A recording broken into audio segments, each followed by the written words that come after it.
we've been talking about the supervised learning model. From today henceforth, we want to look at unsupervised machine learning. And like the name suggests, think of unsupervised machine learning as a worker without a supervisor. So the worker is self-managed and performs everything from planning to execution and also reporting. So unsupervised machine learning also works in the same sense in that it is based on unlabeled data, and the goal is the algorithm is actually to learn about the data's underlying structure on its own without having labeled data. But you see, in supervised learning model, what were we doing? We were hiding some part of the data set, then we were performing some training, after which we were now unearthing the hidden data set and evaluating it against the algorithm. This hidden data set was referred to as a label. Now, in unsupervised machine learning, we don't have such a thing. So we give the machine the entire data set, and the machine is the one that is trying to uncover the hidden structure and everything that is in the data set. And some common examples of unsupervised learning techniques that you are going to find include recommendation system. Yes, the recommendation system is a very powerful tool in machine learning, and it is used in almost every field. You also have the principal component analysis. This is actually the most difficult of it all. And we also have the k-means algorithms, which we are going to look at. So these are some common examples of unsupervised learning techniques, which means they do not necessarily have to work with labeled data. The algorithm we are going to train, the principal component algorithm we are going to train, is actually going to try and uncover hidden patterns. I hope you can hear me, by the way. Yeah. Okay. And how does unsupervised machine learning work?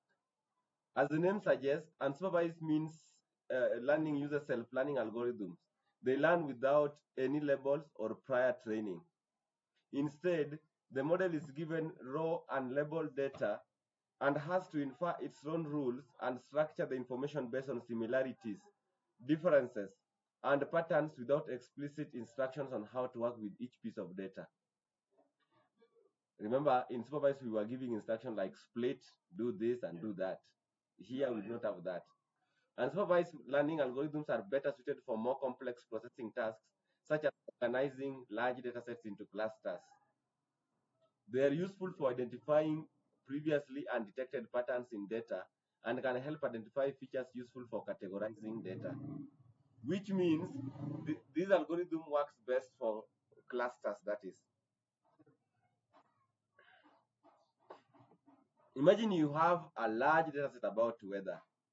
An unsupervised learning algorithm will go through the data and identify patterns in the data points. For instance, it might group data by temperature or similar weather patterns. While the algorithm itself does not understand these patterns based on any previous information you provided, you can then go through the data groupings and attempt to classify them based on your understanding of the data. So you as the data scientist is actually now going to help the algorithm identify the pattern. That is after the algorithm has tried its level best to group. For instance, you might recognize that the different temperature groups represent all 4 seasons, or that the weather patterns are separated into different types of weather, such as rain, sleet, or snow.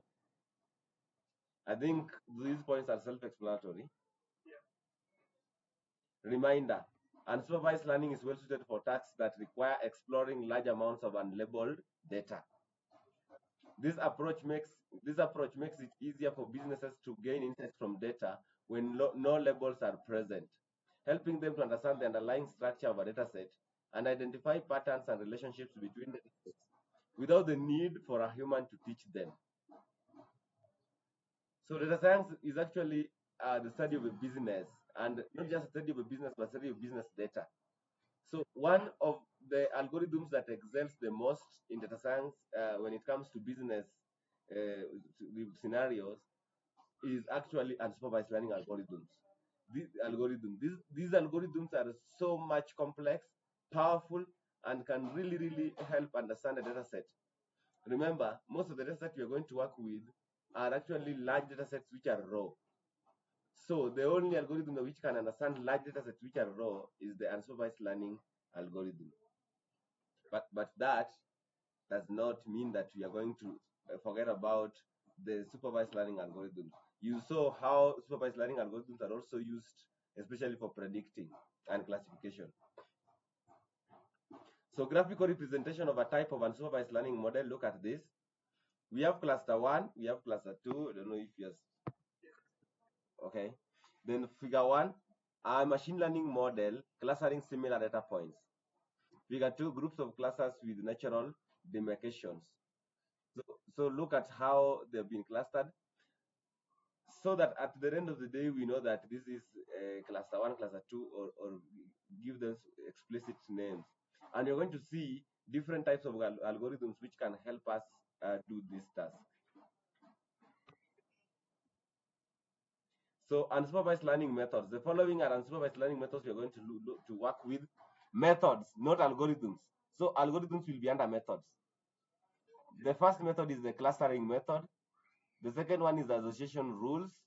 Then the third one is the dimensionality reduction. All these three methods are as important as the other. So you cannot say that dimensionality reduction is more important than clustering. Just like we've been talking of supervised here, and supervised learning techniques also excels depending on the type of data. If you feel like the data set cannot be handled using dimensionality reduction, then we can cluster. But sometimes you may find yourself using the three methods in one data set, which is prone to overfitting. Clustering. Clustering is a technique for exploring raw and labeled data and breaking it down into groups or classes based on similarities or differences. I think this is the most, like, it can be well understood without even further explanation. That we're just going to break down data into groups based on similarities. Ladies, girls to be in the group of girls, and gents to be in the group of gents. Clustering algorithms split data into natural groups. It is split into natural groups by finding similar structures or patterns in uncategorized data.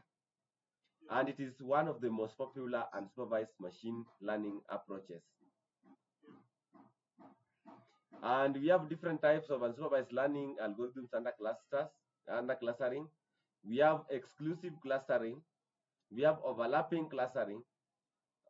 The clustering done due to hierarchy and probabilistic clustering. So we've talked about unsupervised learning. Then we said there are methods, three methods: clustering, association rules, and dimensionality reduction. Now we are coming to the first one, which is clustering, and we're now finding out that there are different types of unsupervised learning algorithms under clustering. We will dig deeper, and you will also see that there are also different models under these these types of clustering. Exclusive clustering. In exclusive clustering, from the word English word exclusively, data is grouped in a way where a single data point can only exist in one cluster. This is the meaning of the word exclusively. So a single data point can only exist in one cluster, meaning it is very hard to find a data point of a similar characteristics in a cluster that is not its cluster. This is also referred to as hard clustering. A common example of exclusive clustering is the k-means clustering algorithm, which partitions data points into a user-defined number k of clusters. So k is a hyperparameter here. So we are finding the very first model, or the very first method, the very first model that we are going to build under unsupervised learning model. It is called k-means clustering. Every data scientist know of this model, because ukienda kusoma data science mahali wakose kufunza hii model, just know that that is not a very good institution. So the k-means clustering. K-means is unsupervised learning algorithm that seeks to, remember, it is under exclusive clustering, which is under a clustering of unsupervised learning model. Yeah, so tukitoka hierarchy kushuka, machine learning uko juu. Sorry. the background noise. Machine learning huko juu, we come we trickle down to unsupervised learning model, we trickle down to clustering, we trickle down to exclusive clustering, and now under exclusive is the model itself, which is k-means clustering. And this is an unsupervised learning algorithm that seeks to group the observations of in a given data set into clusters. You want to see how. It aims at minimizing the sum of the distance of points from the respective cluster centroids. Don't worry about the points. They are well explained and deliberated down there. K-means follows an iterative process, meaning it is done over and over again until we reach the desired result, in which it tries to minimize the distance of the data points from the centroid points. By minimizing the distance of the data point from the centroid point, the data point at the innermost, like the most centered data point as compared to others. So as it tries to minimize this distance, it means that it is trying to cluster the objects of similar characteristics or differences. Then data is grouped into k number of clusters based on their similarities. So what are the steps of building a k-means model? Number one, you initialize centroids. We said the main aim of k-means is to minimize the distance between a data point and the centroid. So explicitly explained, or if I can explain it row-wise,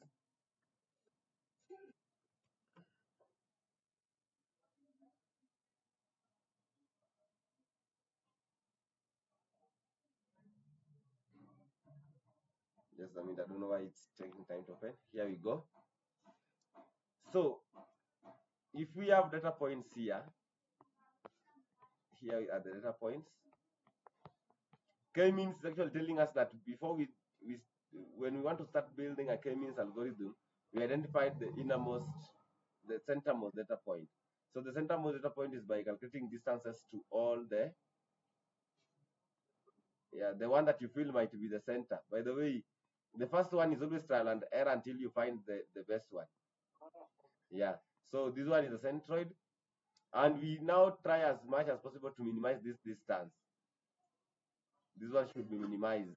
So at the end of the day, we cluster them as cluster 1.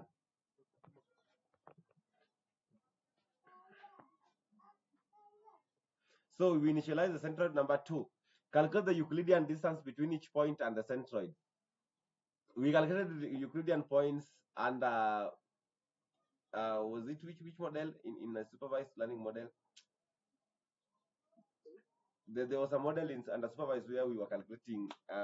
It also had a k something as a parameter. Yeah, k nearest neighbor. Yeah, thank you. So under k nearest neighbor, we were also calculating the distances. The only difference between k means and k nearest neighbor is that in k nearest neighbor, we do not have a centroid, and we are calculating distance between a data point and the other. While here, we are identifying, and also in k nearest, we also have a label, meaning we've hidden some data which we are going to counter check with after training our model. So that's why it fell under supervised learning model. But now under k means, we have a centroid, we just calculate the distance, then the algorithm is the one that is going to try on its own to identify patterns until it recognizes remember these things are done, like I said, iteratively. So we calculate the Euclidean distance using the formula that we use in k nearest neighbor. So meaning if we have 2 points, let me close one here and this one.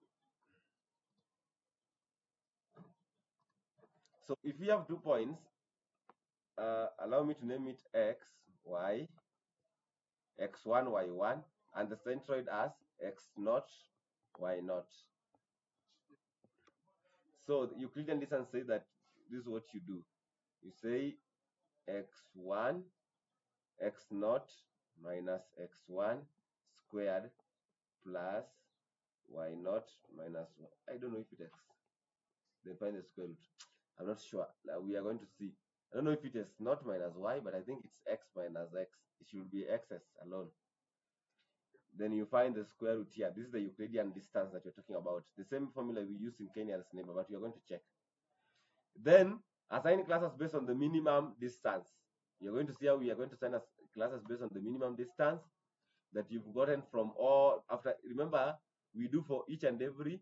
This x1, we also have x2, we also have x3, all the way up to xn.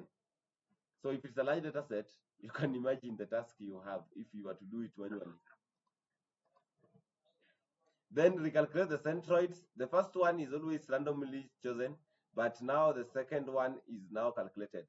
We iterate the process from 2 above until we get the k, the number of k that is actually the best. K means generally most, if not all clustering algorithms work best with data in a 2D plane. Two-dimensional plane meaning in a Cartesian plane like this. So we have x1, y1. So if we can introduce x1, y1, z1, these are 3D tutarambwa. And what is the nota bene saying down there? A 3 dimension can also be used. 4D and above is close to impossible. This means we will work with only a data frame of data in most cases, the 2D plane that is. K means in an example. Suppose that we want to classify books as either romance or action based on number of keywords in the books. There we go. Yes.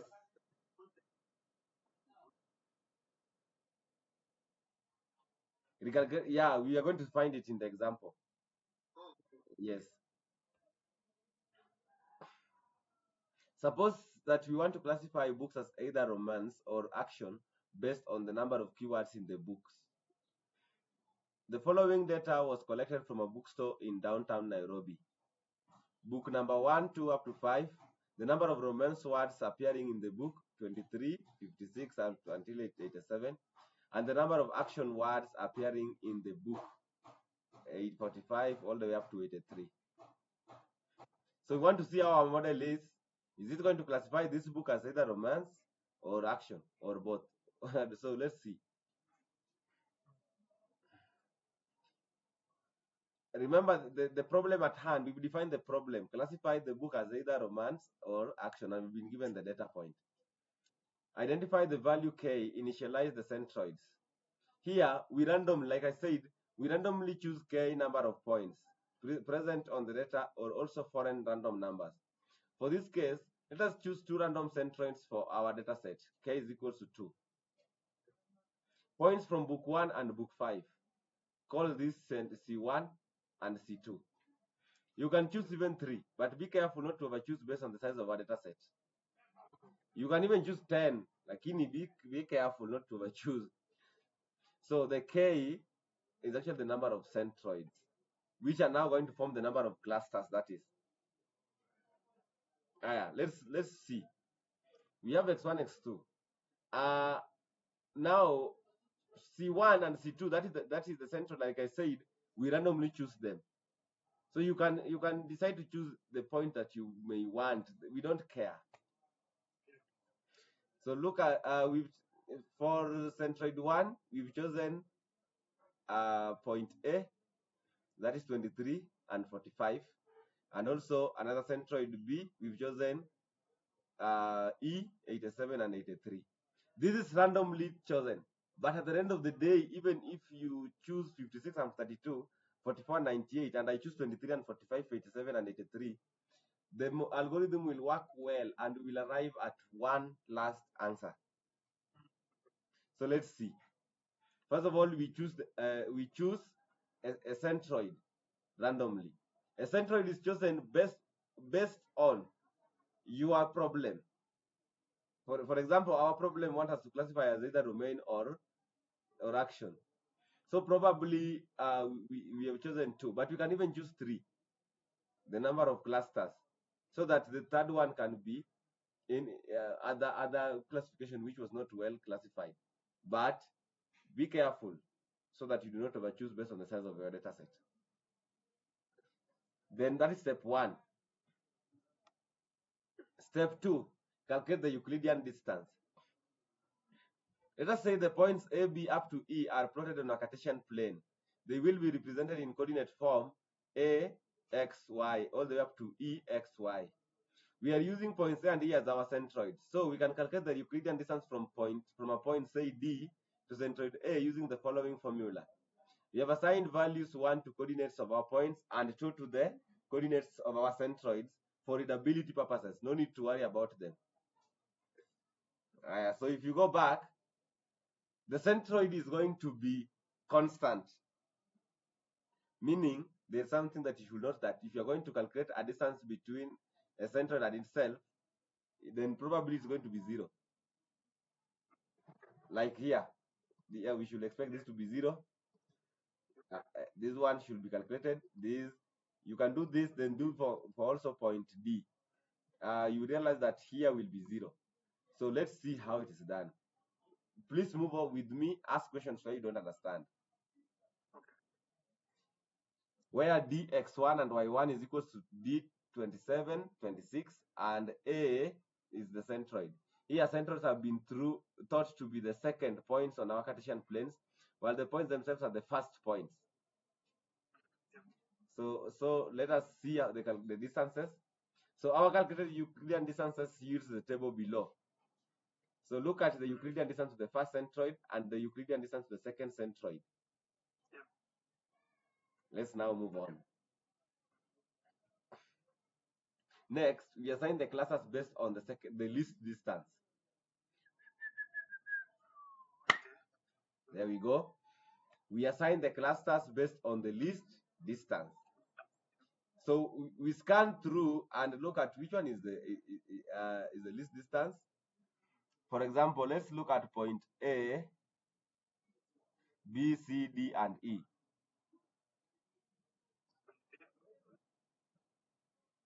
Then you use centroid 1 and centroid 2.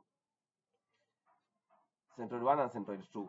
So a point which has the least distance. So centroid 1, let us give it a cluster of 0, and centroid 2, let us give it a cluster of 1. If between the two there is a least distance, like a smaller distance, that one automatically falls. We assume it falls into the first cluster of that centroid. So look at, for example, compare for point A between centroid A and E. 0 and 76. So yes, so that is 0.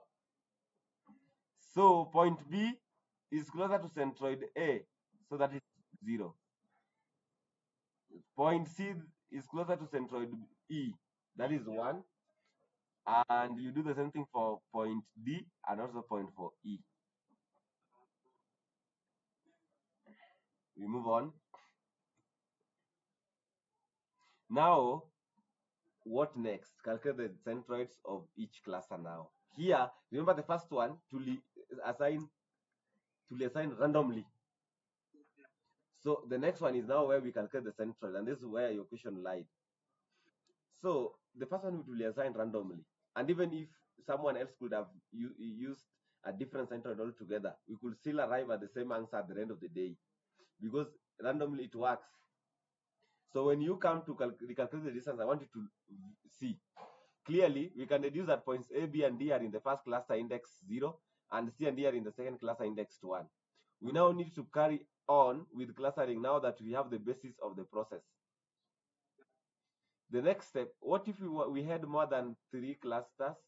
Then it means the indexing could have still carried on 0, 1, 2, all the way up to 10, even if there are 10 clusters. The next step involves calculating the new centroids of each cluster based on the means of x, y points in each cluster. As easy as that. Just now for x, y, z, find the means. Then that one now becomes the centroid. How do you do that? For instance, we know that cluster 1 contains point A, which has 23, 45, 56, 32, and 27, 26. The new centroid thus becomes, for x, 23 plus 56 plus 27. You check all the values of x and divide by 3. Okay, divide by the number of occurrences. The same thing for y. Alafu unapata the new centroid there. Then similarly for point C, you do the same thing and you find 65 and 90. Then now when you now start recalculating the table again, we are going to recalculate the table. You now use these new centroids. So now let's use the new centroid and see. Repeat the process from step 2 by calculating the distances between each point and the new centroids. So look at you do not interfere with the first calculations where we chose the centroid randomly. No, we just continue from where we left. Euclidean distance to the first new central x2 y2, and then the should be the second. Sorry.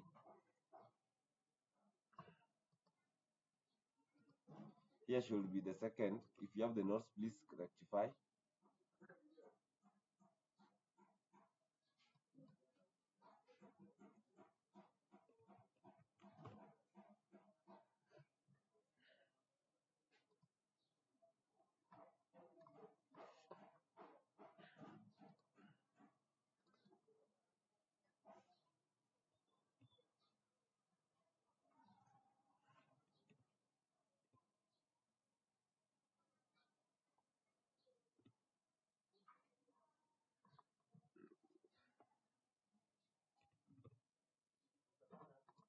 Nice. There. Okay, so look at this. We now recalculate the distance. Remember, we are calculating the distance now basing our argument on the new centroids. So when you now come back to this, you realize that point 1 to the new centroid is that, and to the second centroid, the new all the way up to the one. Then you now calculate the clusters. When you calculate the cluster, you compare it with the previous cluster. You see the current cluster and the previous cluster. If they are the same, it means that the algorithm has worked, and now we've classified the points accordingly. If they are not the same, you continue with the process iteratively until they are until the current cluster yields the same result as the immediate previous cluster. So meaning ours tumeacha basically mapema sana, because maybe how the data set is, maybe it's a small data set. But if you had a large data set, it will continue the same way until we reach even 10 attempts. But the 10th attempt must be similar to the 9th attempt, is when we can now have a conclusion. So in this case, point 0, if it was romance and 1 action, then the following books have been classified accordingly. That's what we can now conclude. And now let us see the clusters. If you can look at the clusters, when plotted on a Cartesian plane, this is how they look.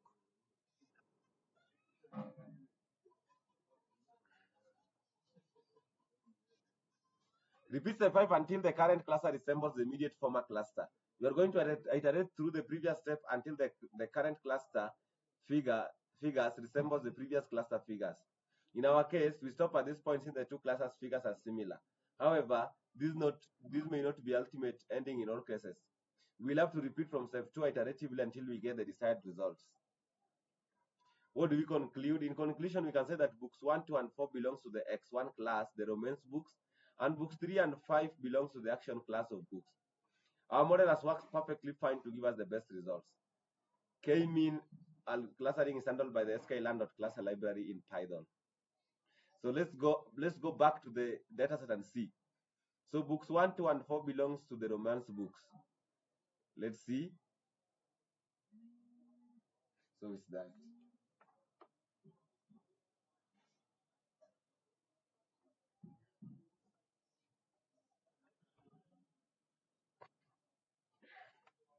I hope you can hear me. No, someone actually called, but I hung up.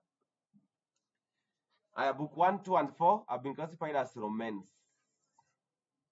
while books 3 and 5 have been classified as action. So 1, 2, and 4, 23 against 45. So in your own understanding, you could have you could have actually settled on 45 book 1 as the action because of the number of action words appearing. But you see now the algorithm is proving you wrong. Yeah, because maybe the action packed film was actually a romance in disguise. Maybe, just maybe. We never know. And that's how powerful and sweet k-means algorithm is. Is there any question?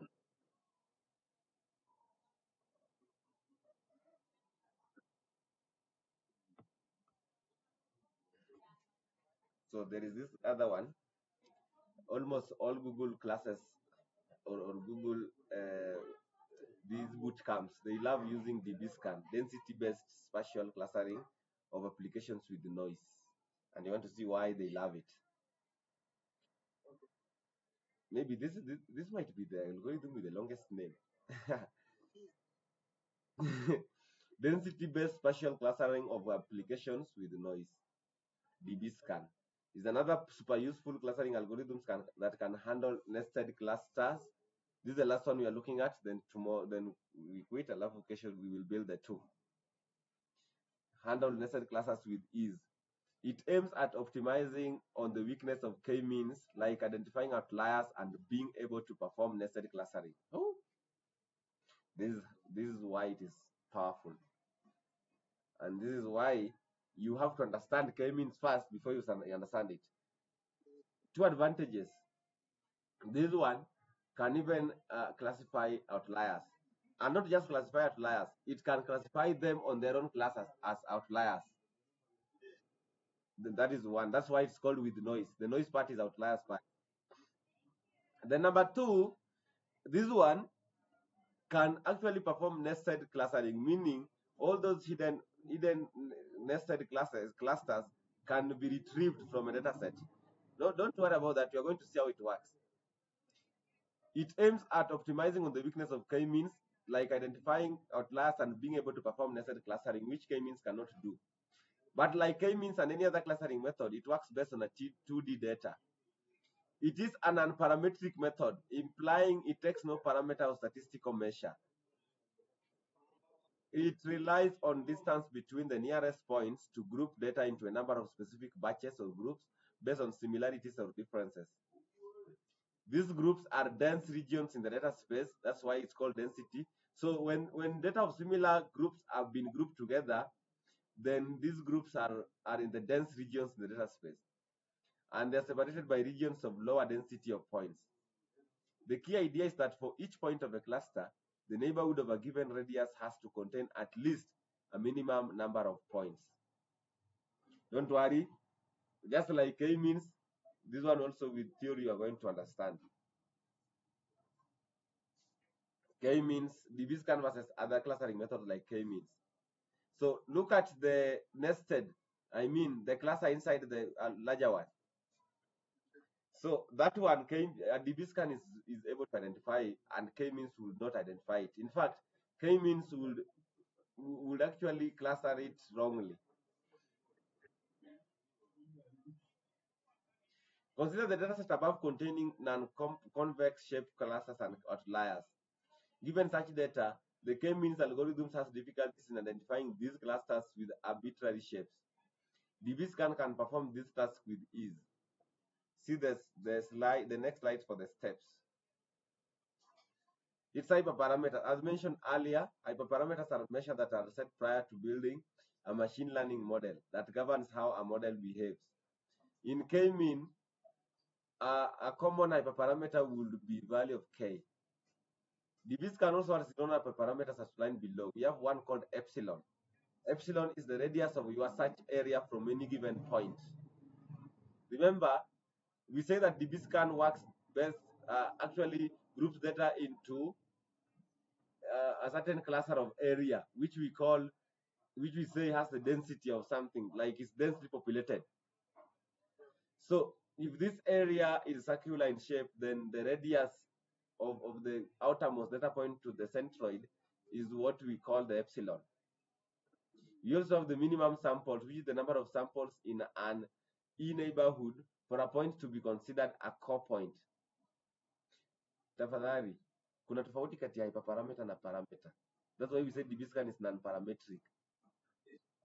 Non Something that has a parameter is like parameters are like mean, mu, and everything like of so sort. So this one do not have such like parameters. The hyperparameters we're talking about here are basically utilities that are going to help us build our models well. which are actually being set by the data scientist.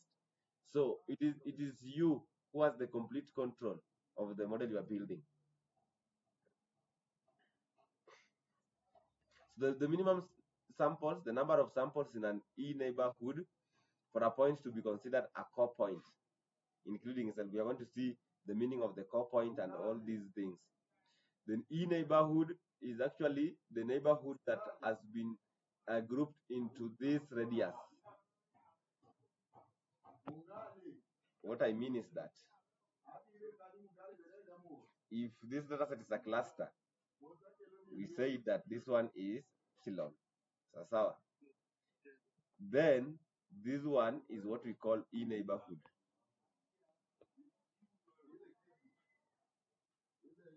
And any point falling inside the E neighborhood is called a core point.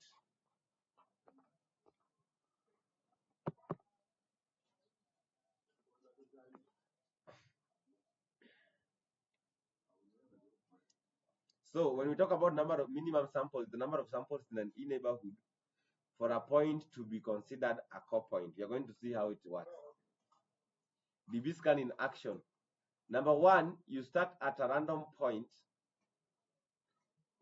basically a random point, and mostly this point is always taken as the middlemost point, but it's just a random point. So even if someone takes it as the outermost, there is no problem, because at the end of the day, you're just going to see how it works. After standing on a random point, examine radius epsilon around the point. Radius epsilon is, we said, is that radius between that central random point and the next point, like the next neighbor. I don't want to call them neighbor because that one will take us to the Kenya's neighbor. But basically the next neighbor.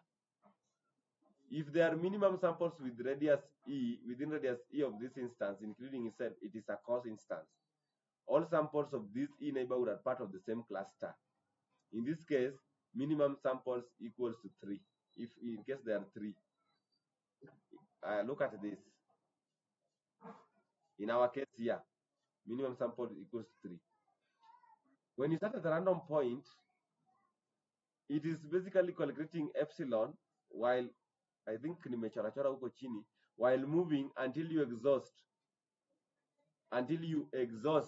the entire cluster. Then you now draw a bigger enclosure that tells the person coming to see your data that this is a cluster. I think I did it down there. Repeat for each point in the cluster. If a point does not have a minimum samples in its neighborhood, it is density reachable, but it's not a coinstance. You repeat until there are no more points in the cluster. Then that one, if there are no more points to be done, then that one comes before the first cluster. You stop at that point. Then you move to the next cluster that has similar grouping. You also do the same thing, and until you move to the last one, which you feel like do not actually have epsilon next to them. For example, if you look at our data set, I want you to focus on the extreme right. You see those few data points. They are not going to form in any class to be found in any cluster. So they are going to be given their own group of noise or outliers. So let's do it manually here. Consider the data set below. We start at a random point, say point M. Jesus.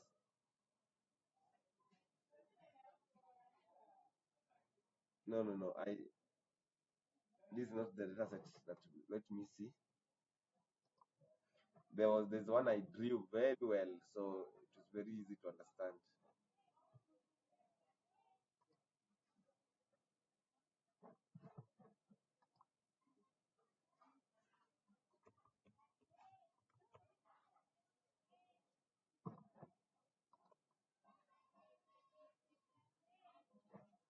It is slide 245.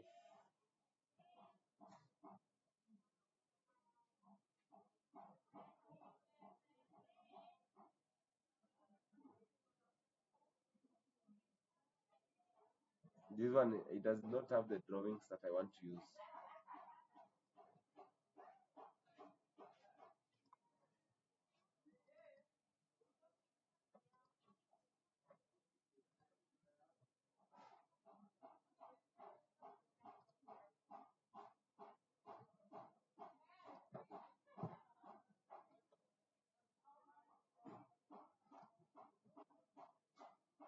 Here we go.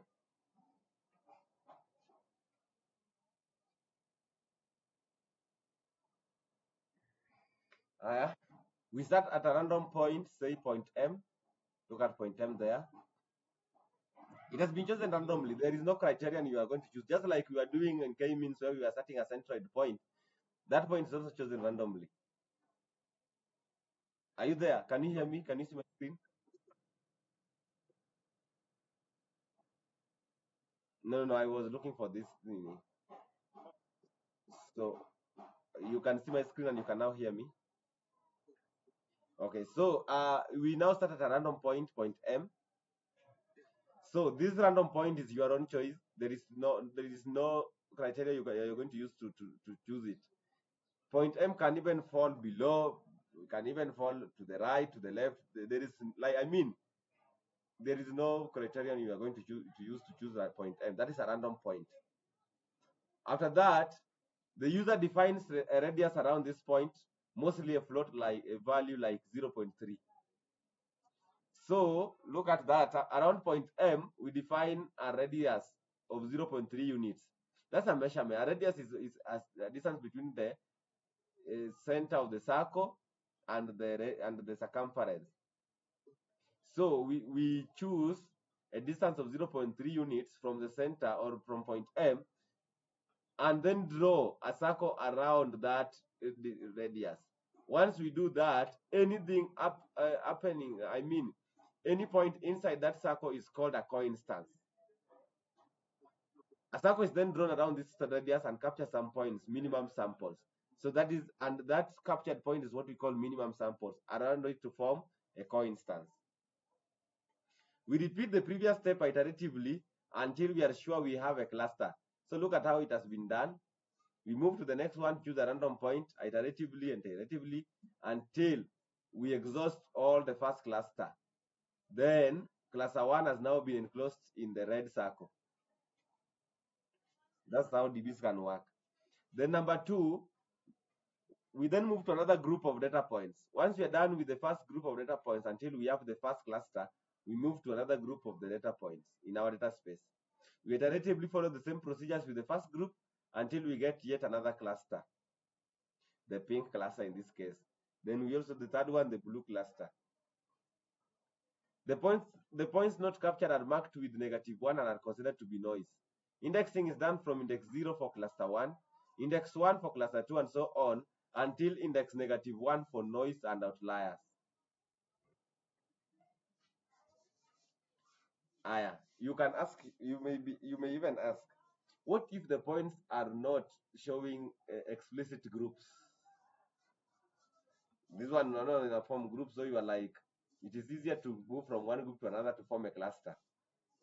What if they're not forming explicit groups? If they're not forming explicit groups, the only thing that's going to help us is the grid search CV, and also basically hyperparameter tuning, so that we know the best epsilon or the best radius that is going to capture the minimum samples and form the best cluster, leading us to the next point of hyperparameter tuning, which we say is the process of systematically searching for the optimal configuration of hyperparameters that define the behavior of a machine learning model, and involves selecting a set of hyperparameters, defining a search space, and then using various techniques such as grid search, random search, or more advanced methods like Bayesian optimization or genetic algorithms to explore different combinations of hyperparameters. I think I've been thinking about this, so there is no need of explaining more and more. We've also used it. But second last point, hyperparameter tuning is essential for maximizing the effectiveness of machine learning model across various stats and data sets. You saw how this thing could actually help us identify and give us the best accuracy result of its found hyperparameters. One of them is grid search. Hii inatumianga tu combination and permutation na inanga formula ingine, like I had explained before. Grid search is an approach to hyperparameter tuning that will methodically build and evaluate a model for each combination of algorithm hyperparameters specified in a grid. So the range of parameters value is referred to as the grid. For example, if an algorithm has two parameters, grid search can be used to scan through the best combination from a set of 5 possible values in each case for optimum results. Let's say the epsilons can be a tuple, 0, 4, 0, 2, 0, 3, and minimum samples can be integers. Grid search will perform the best possible combination of 0, 4, and 20, 0, 4, and 15, 0, 4, and 18. Then you start again, 0, 2, and 20, all the 0, 2, and 18, until you reach 0, 6, and 18, until the two values are exhausted. It can be done manually by codes or using Grid Search CV from scikit-learn library, which you've been using.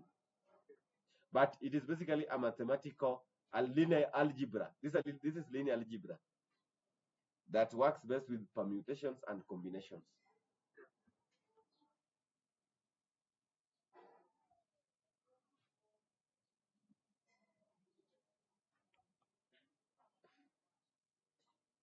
That marks the end of today's class.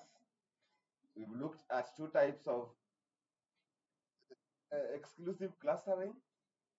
And as you can see, it's exclusive because each data point should only fall in one cluster.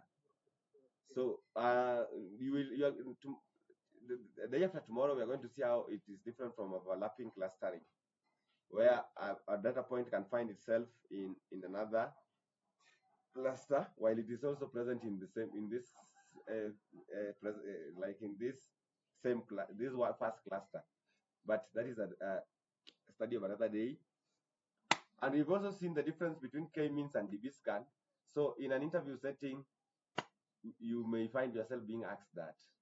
Wish me well. I've been invited for interview by XAI, yeah, Elon Musk.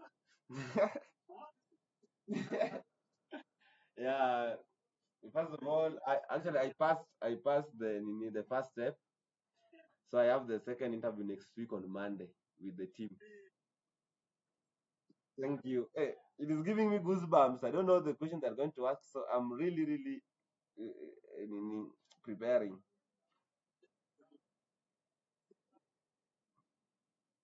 Grok, yeah, Grok. Man, I also hope so. And let's see what the Lord has for us in the store.